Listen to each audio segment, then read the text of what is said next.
తండ్రి కుమార పరిశుద్ధాత్మకు మహిమ కలుగునుగాక.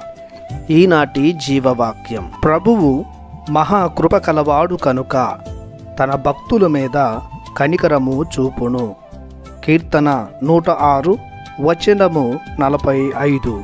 సహోదరి సహోదరులారా, ప్రియ దేవుని బిడ్డలారా, ప్రభువైన దేవుడు మిమ్ము తన కృపతో కరుణతో దీవించునుగాక. దేవుని కృప అనగా దేవుని ఉచితానుగ్రహం.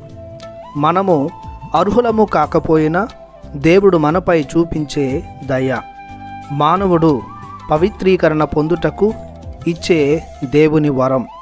పవిత్రతను సంతరించుకొనుటకు దేవుడు ఉచితంగా మన ఎడల చేసే ఒక గొప్ప కార్యం. మానవ రక్షణకు దేవుని అనుగ్రహం. ఇంకొక మాటలో చెప్పాలంటే మానవుడు రక్షింపబడుటకు దేవుడిచ్చే ఒక అవకాశం, లేదా మానవుని ఎడల దేవుని అనుకూలత.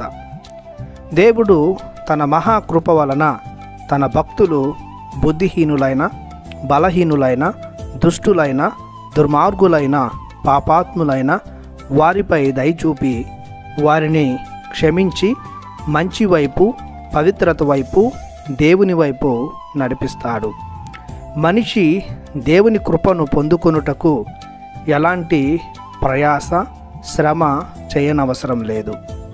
దేవుని కృప మనం చేసే శ్రమకు జీతం కాదు. మన బలహీనతను, అజ్ఞానాన్ని, అంధకారాన్ని చూసి దయతో దేవుడు ఇచ్చే ఉచితానుగ్రహం. అలా అని ఎల్లకాలం దేవుడు కరుణిస్తాడు అని పాపములోనే జీవించకూడదు.